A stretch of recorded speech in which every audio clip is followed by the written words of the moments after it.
All right, y'all. I know so many of you, well, maybe not so many of you. That's very influenced. That's so cliche to be like, so many of you have been asking about my skincare routine. But some people have asked for a general tour of my tarot collection. I do have like over 30 or 40 decks. There's a lot. We'll see if we actually make it through this whole collection. I don't know how many people are actually going to care about, I don't know how many people are actually going to care about like this whole collection. Cause like I said, there's a lot of them. There's a lot. I literally had to go get them out of my bedroom, and there's like 2 whole like big black boxes. So there's a lot.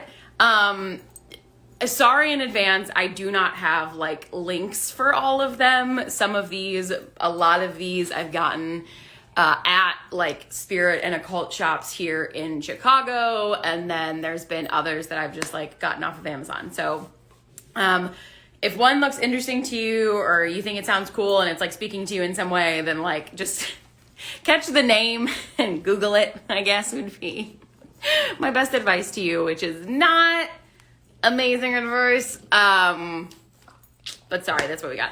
Any decks that you would recommend for newbies? Yeah, so if you're like fresh on the tarot scene, hello, welcome. I would recommend the traditional Rider-Waite. So traditional Rider-Waite is kind of like the quote unquote original. Tarot's been around for obviously centuries in a lot of different forms in a lot of different cultures, but I would say that the most popular, like recent one, you know, the one that's been the most in use for the past 100 years or so, maybe 2, is the Rider-Waite. So the traditional Rider-Waite is my favorite. That's the one that I really would recommend if you're brand new, because then you can kind of learn a lot of the like symbology and get to know a lot of the cards in the traditional Rider-Waite through that way. So if you're brand new, I would recommend learning kind of on a Rider-Waite. That's what I did. I really recommend it. I guess we're jumping into a little lesson here. If you have questions, drop them. The traditional Rider-Waite, which is what people typically think of when they think of tarot, has the major arcana and the minor arcana. The major arcana are like star, moon, tower, devil, empress, emperor, high priestess, judgment. So like those like big concept ones. And then the minor arcana, there are 4 suites similar to playing cards, which are cups, swords, wands, and pentacles. Pentacles is also sometimes called coins, and each suite kind of corresponds to something else. So cups tends, and this is broad generalizing, but cups tends to be about your emotions, like love, stuff like that. Wands tends to be about work and action. So lots of like building your empire kind of stuff.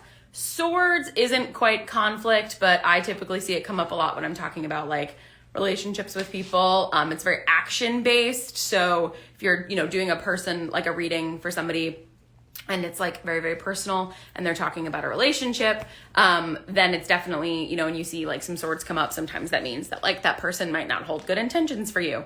For example, had a tarot reading done about a month ago, asked about my mother and my sisters, and it was just all swords. It was just all swords, because they didn't have very good intentions for me. Interesting. And then Pentacles is all about material things. It's about money. So if you get cards around that, that typically has to do with like your material resources, if that makes sense. Sorry, JV looked like he was going to throw up. Also, I saw somebody ask, what are we drinking? We are drinking an old fashioned. That is all. Okay, so Rider-Waite. And then the book that I recommend is How to Read Tarot. I got it on Amazon. Don't remember the author.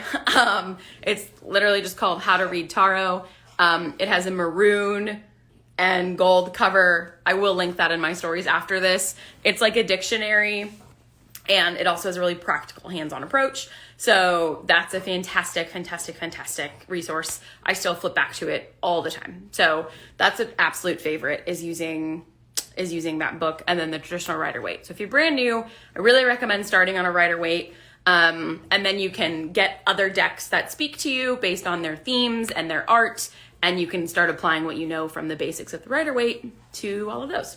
So there's two different things that we'll kind of go through, because I have tarot decks and I have oracle decks. Tarot decks are all like the same cards, the major arcana, minor arcana, based off of the Rider-Waite. There's going to be a Six of Swords, you know, that kind, in all of those decks, etc. Oracle cards are completely different. Oracle cards are completely based on the deck themselves, and they are different, like spirit messages, basically. So oracle cards are their own thing based on the deck that you bought, but you can use them in a similar way to tarot. A lot of times they're used as clarifiers. So for example, I used to do tarot professionally on the side. So like when I'm speaking like this, it's because I did readings for people. So a lot of times if there was, I have like a love oracle, which like specifically has cards that says like, take some space, or, you know, this is a soulmate. Like there's a specific cards that like say that. So if I was doing a love reading and like the answer was maybe a little vague when I did my traditional Rider-Waite, I would pull like a love angel oracle to like clarify a really specific situation.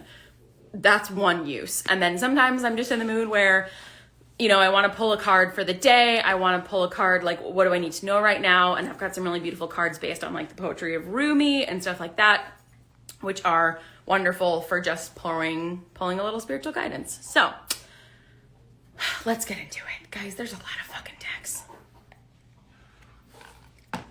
If you have any questions about this, drop them in the chat, I guess, if you've got questions as we go. Again, I know people have asked about this, but I'm just looking at these two huge boxes like, are you sure you guys know what you asked for? Okay, we're doing it. We will start out immediately with a bunch of oracle decks because that is what I have on top. So the first set, this is the Work Your Light Oracle deck, which is by Rebecca Campbell. So this is an oracle deck, not a tarot deck. And most oracle decks, all of them should come with a guidebook, which kind of tells you everything that you need to know about the card. So if you pull a specific card, you can open to that page, read what the message is for you, etc. Work Your Light is really good also if you're a newbie and if you're getting into tarot and oracle. Artwork's beautiful, very feminine, lots of pastels, really beautiful artwork on some of that stuff. It'd be helpful if I held it the right way up. So this is Work Your Light by Rebecca Campbell as an oracle. How often do you do a reading or pull cards, daily or weekly? Whenever I feel like I need the message. There's phases in my life where that's every single day. There's phases in my life where it's weekly. So it totally just depends on when I feel like I'd like a little bit more guidance. I want to start doing them every day again. I've fallen a little bit out of practice, but that's okay. And then over here, the next one is we have the Gita deck, which is an oracle deck based on the teachings of the I always stumble over this. Bhagavad Gita. Thank you.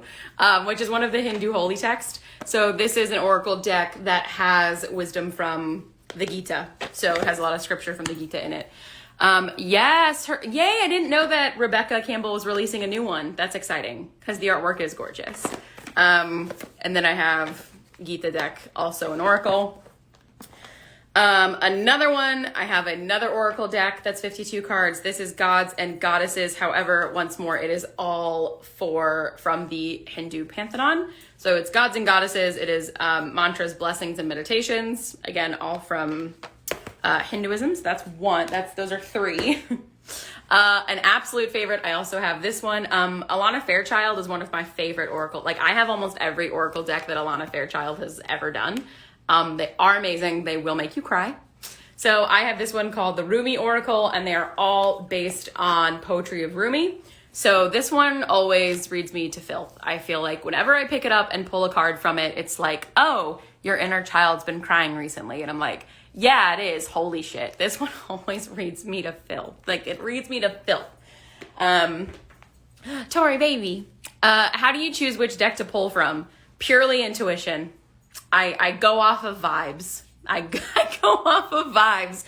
Whichever one speaks to me is the one that I pull from. A lot of times I will keep one deck that I'm just really, really vibing, like out in my, like in the rest of the apartment, because these are all stored in boxes in my bedroom. So a lot of times I'll go through seasons. So for like 2 weeks, I'll love one deck and I leave it out and I use it all the time, and then I'll switch. Best deck for a good starting deck. Yeah. So a good starting deck is going to be your traditional Rider-Waite. So you can just go on Amazon and get a Rider-Waite. It's going to be the best way to learn. And you can start to understand all of the key principles of the original cards. And then that way you can start branching out into getting new ones that have slightly different interpretations based on the art and the artist and whoever made that deck.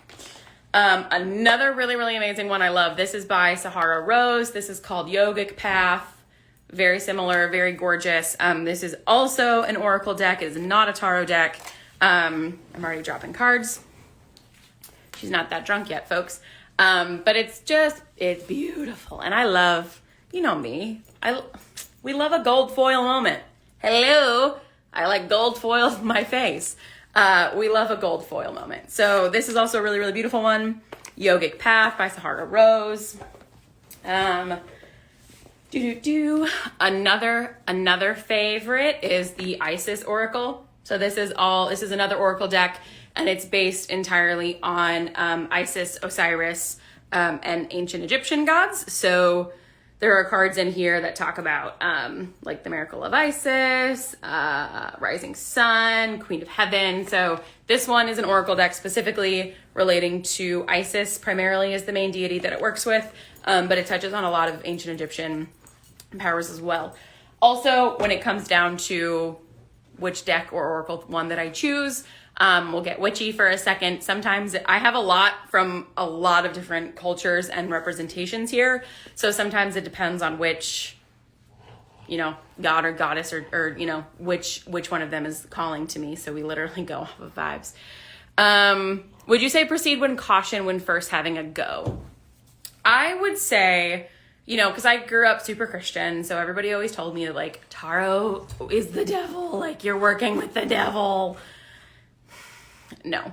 I would say always be alert. There's no reason to be, like, afraid. Don't go into it with a fear mindset. But I would just always say, like, before I do anything witchy, whether it's a simmer pot or a meditation or pulling Taro, I always just invite spirits that, I always say, like, I'm inviting those who mean me well, and I'm not inviting those who do not mean me well. And that is kind of the gist. That's kind of what I do. So yes, you want to, always proceed with caution when you're doing anything spiritual, but don't go into it with a fear mindset, because I hate that, like, it's the devil. Okay. Okay, Tori, the like do. So I didn't realize how often I say this. I think it was Alyssa that first pointed it out to me, and on my lives from last weekend where I was putting together furniture, I rewatched part of it, and every 30 seconds I'm like, do. I don't know where this started from, but I say it almost constantly, to the point where I now catch it and I annoy myself. So every time I hear it now, I'm like, fuck, I did it again. But it happens. I don't know what this deck is because I have it in a bag. Yeah, I don't know what this deck is. I gotta be honest. Some of these I have no idea.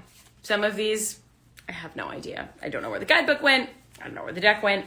Some of them have a mind of their own. So there's a really pretty deck in a very nice bag, and I don't remember what it is. So we're just gonna breeze on past that one.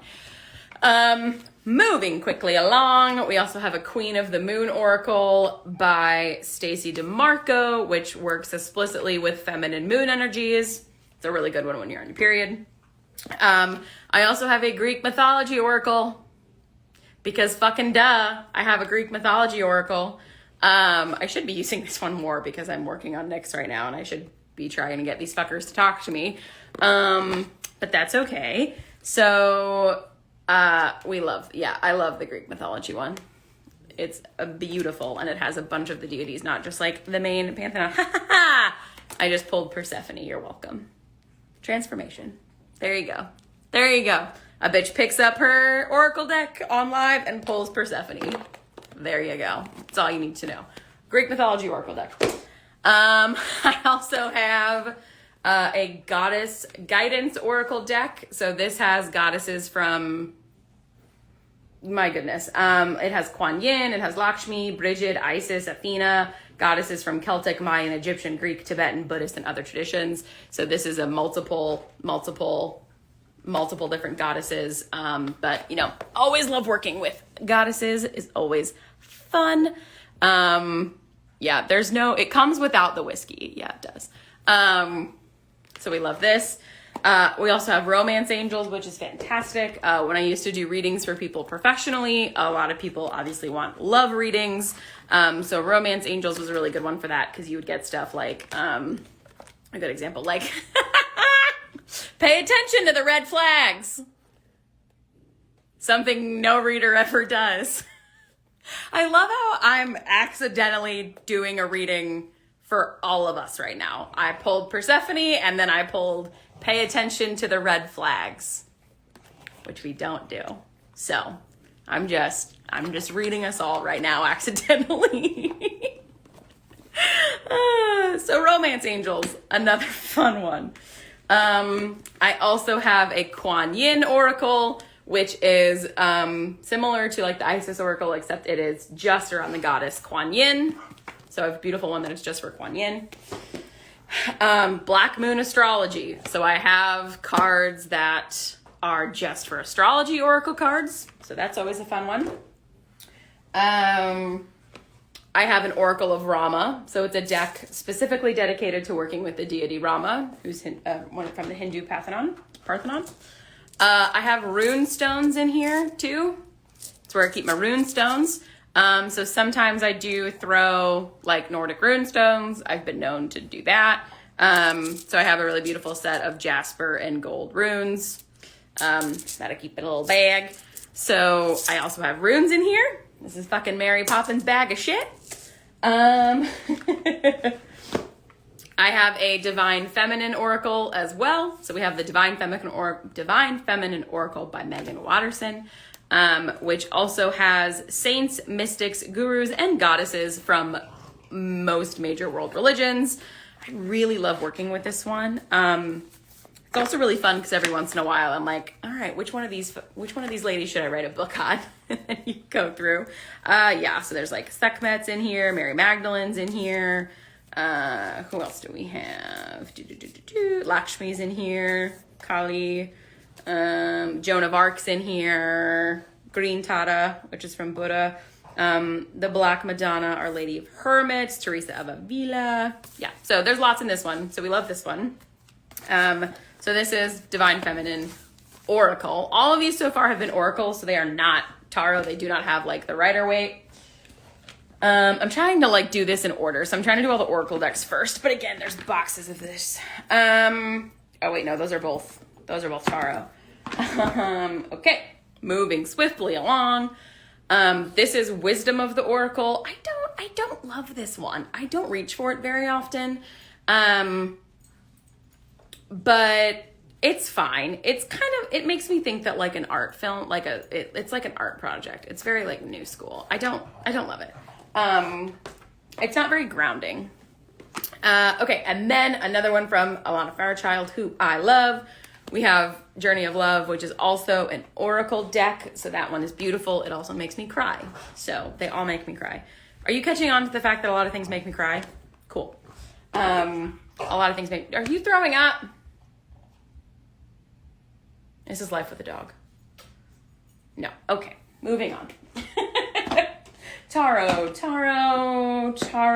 I'm trying to see if there are any more Oracle decks in here. Good Lord. I'm starting to think I might have too many. You can never have too many.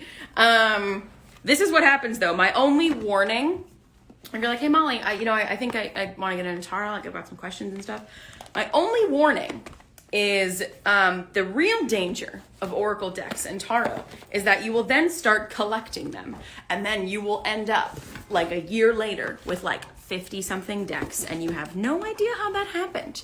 So that's the real danger when it comes to reading Tarot, is that you will end up buying a lot of Tarot decks. You know, that's the only real danger that you're in. Unless you're fucking stupid. So, you know. I feel like I should say that, unless you're fucking stupid. Okay, couple more Oracle decks, and then we'll get into the actual Tarot decks. We have a Sacred Rebels Oracle, which also is all about like expressing your authentic truth and all that stuff. So I really love this one. If you're deconstructing, this is a really good one because it talks about being authentic and being yourself and being a sacred rebel. So this is a really good one if you're deconstructing. Sacred Rebel Oracle. This was my very first Oracle deck ever when I breached out from Taro. It's like a dragon's horde. It totally is. This was my very first when I branched out from just Taro, and got into Oracle decks. I got this Ascended Masters. So this has cards with, again, like Mother Mary, Apollo, Ganesh, Merlin, Jesus, Moses. Like this has just like ascended spirit, like spiritual masters of all practices. So this was the very first one that I got as an Oracle deck when I branched out. I also have a crystal Mandala Oracle. I don't work with it too much because I use crystals, but the deck doesn't speak to me as much. But if you are really into earth magic, this might be something because, you know, gems, the earth, this might be something that you're very much into. So it talks about, let me just try and find an example. Yeah, so here's one, like Divine Alchemy. Ascended Master Mary Magdalene, and Aqua Aura Quartz. So it pairs masters and quartz. And then you can pick up the Oracle book and read like 2 to 3 pages on what that means for you if you pulled the card. So it's a beautiful deck. I just don't use it very often. Yeah, that was your first one too. I feel like it's a lot of people's like first Oracle deck when they start getting into Oracle decks in addition to Tarot is this Ascended Masters. It's a good one. We love to see it. And then this one's very fitting. We have the Literary Witches Oracle, which I love. This one's really, really fun. So it's a 70 card deck and it's a guidebook, and this has a little bit of everything. So there are a bunch of famous female authors in here and a bunch of symbolism as well. So there's like pond, there's a couple of like objects like familiars, etc. But then also we have like Mary Shelley and Virginia Woolf, etc. Lion, you know, mushroom. So you typically will like separate them and then pull one woman and then pull like toad, like what some of the familiar objects are. Mirabai is devotion. This one makes me sob. So there's some really good ones in here. Zora Neale Hurston's in here. Maria Sabina's in here. I did it again. Flannery O'Connor. Eileen Chang. Yeah, Emily Dickinson. Like, this is a really, really fun one.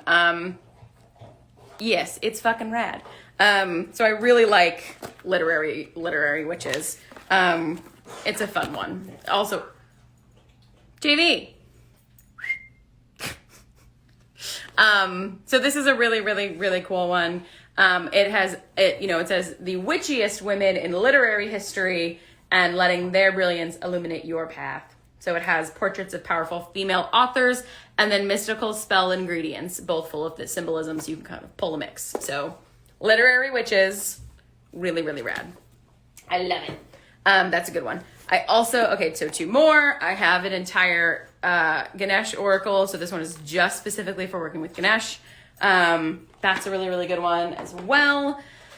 And then I also have an Earth Warriors one, which has a lot of different indigenous wisdom, mainly from North America, which is also a good one. I don't reach for that one as much, but it is an absolute gem and the artwork is beautiful. JV.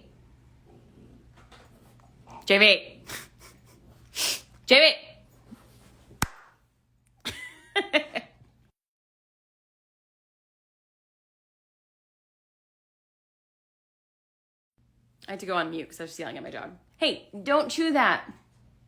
You're gonna, don't chew that. I know you understand me. All right, hold on. Let me pick his toy up. And then, those are all of the Oracle decks. We will get into... No, he's good. Okay.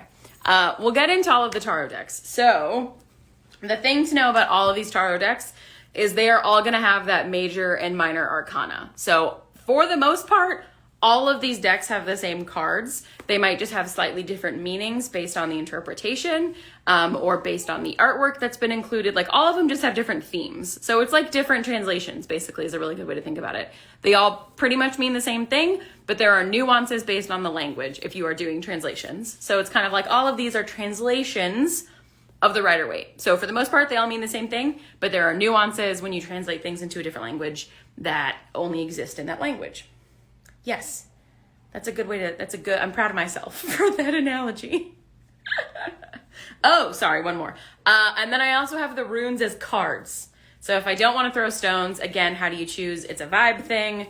I have these incredible, they're like wooden, they're like pretty solid. I have these cards that have all the runes on them, so I can pull cards if I want runes, but don't want to throw runes.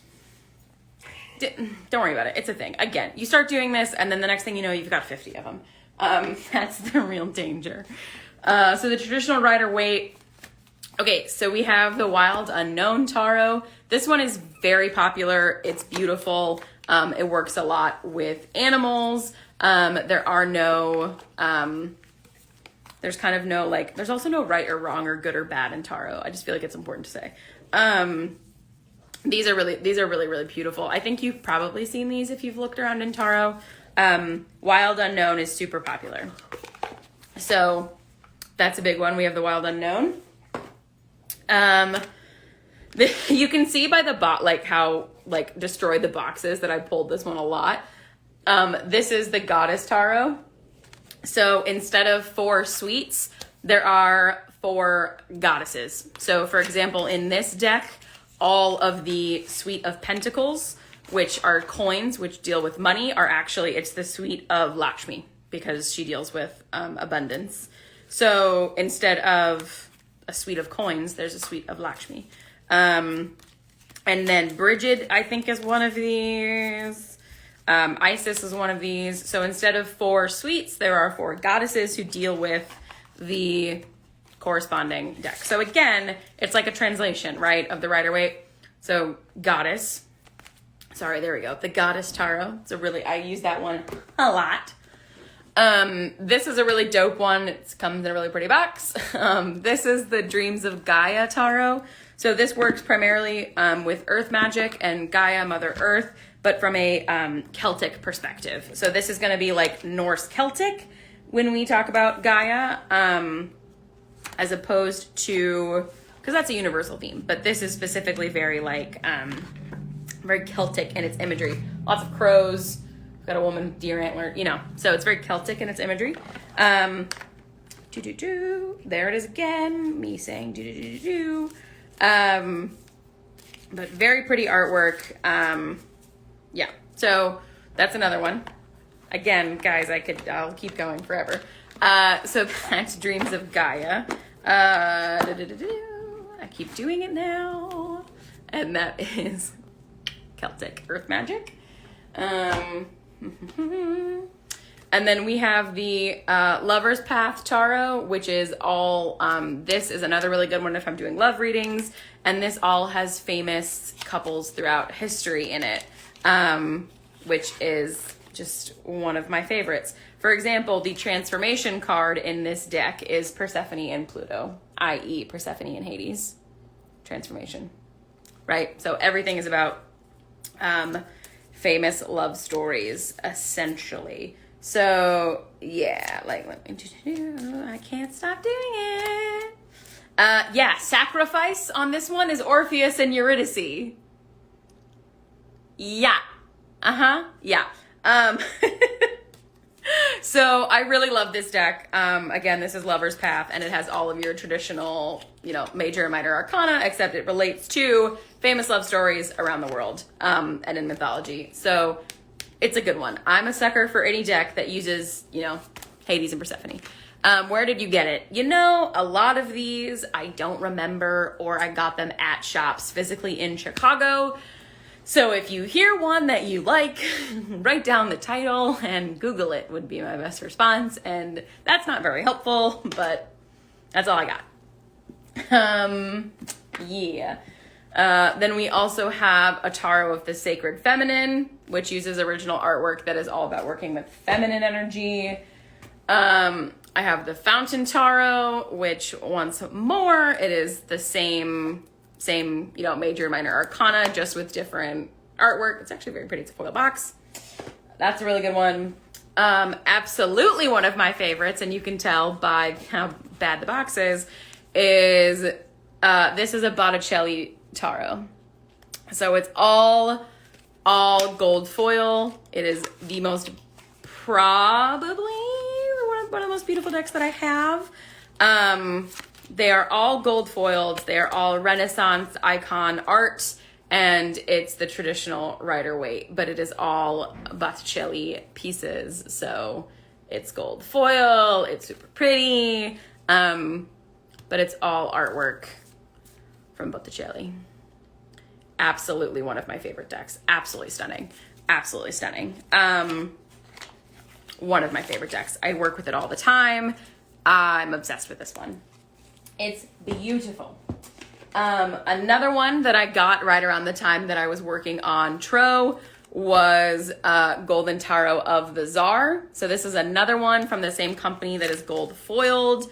It is the Golden Tarot of the Czar, and it deals specifically with imagery from, it deals specifically with imagery from like Byzantine kind of into Russian, like Orthodox artwork. So Golden Tarot of the Czar, and it's all gold foil, and it has this like old school Byzantine art on it, and it's beautiful.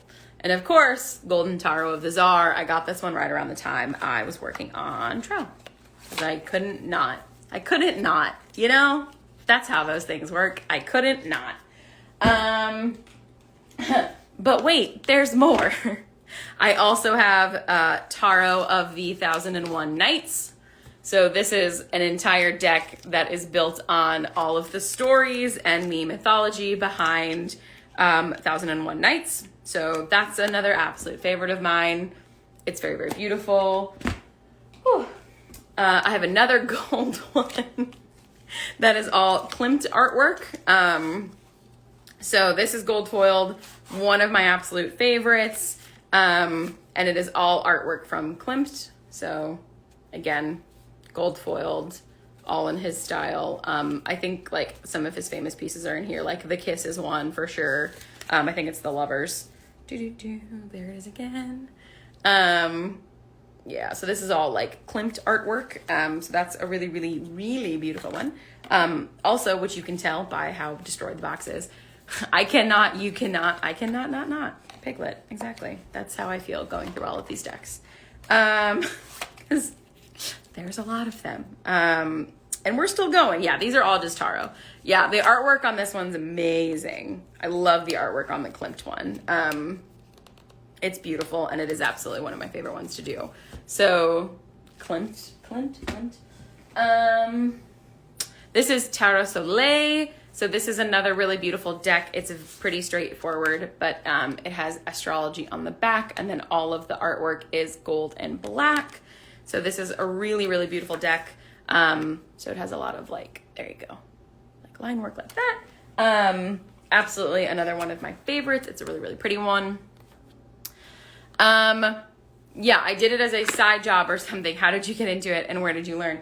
I mean, I'm self-taught. I didn't take any specific classes or anything. I just, I just kind of did it a lot and practiced a lot, did readings for friends, etc. And kind of got into it that way, just by doing it a lot. And I did it for friends and was pretty accurate with my friends. They gave me like really straightforward feedback. And then, I got to a point where I was pretty confident in my ability. So I had a different Instagram account and a YouTube for a while, and I was doing it kind of on the side. Yeah. So I got into doing it when I just started doing it for myself a lot. And then started doing it for friends when they would come over, they'd be like, oh my gosh, would you do a reading for me? And I'm sure. And then it started going well. And then we also have the Hermetic Tarot, which is a really cool kind of culty one, if you're into the occult kind of stuff. So this is based on the esoteric workings of the secret order of the Golden Dawn. So it has angelic, geomantric, numerical, and Kabbalistic elements. So there's a lot in this one. I have to be in the right headspace to use this deck because there's so much symbology. There's like angel stuff and seraph stuff and Kabbalistic stuff. Like this is, you can see the artwork, just like there's a lot. It's amazing, but like it's very intense. What other ones do we have? I think we're finally winding down. We might finally be winding down. Maybe this is the last one. Maybe. Okay, yeah, I think this is the last one. The last one is the Dante Tarot, which is absolutely one of my favorites. I love it. A bitch loves Dante. She loves, because duh. But it's a really, really beautiful deck based on illustrations, etc., from the work of Dante. So we have scenes from the Divine Comedy all throughout it. So we've got scenes from the Divine Comedy. There's some fleur-de-lis on the back, very, very pretty. And yeah, it's all based on Dante. It's based on Dante. It's called the Dante Tarot. I think that's all of them. I mean, like, there's a lot, you know? There's a lot. So I would say, again, if you're worried about, like, you know, what's the danger of getting into tarot, don't be an idiot. Do not, like, invite things into your house that you don't know what you're doing.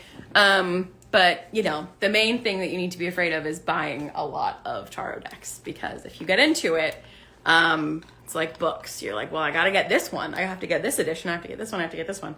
So that what I would say that's probably, like, the thing that you need to be most afraid of is that you will, you know, tarot decks lead to the devil? No, tarot decks do not lead to the devil, but they definitely lead to more tarot decks. So there you go. That's the business. I don't know. I think I answered everybody's questions. I don't know if anybody has any other questions. I have a lot of them in between Tarot and Oracle. I don't know how many that was. There's a couple other ones in here I don't think I pulled out, but those are just for me. So there you go. And there's JV. All right, y'all. I will save this so you guys can watch this at some point in the future if you want to, you know, go back through all of the different decks that I have. Again, if you saw one that you liked, just Google it because I can't. Most of them I got in person. Otherwise, I would just probably, like, you can find them on Amazon. So there you go. All right. Cheers, y'all. Have a good Friday.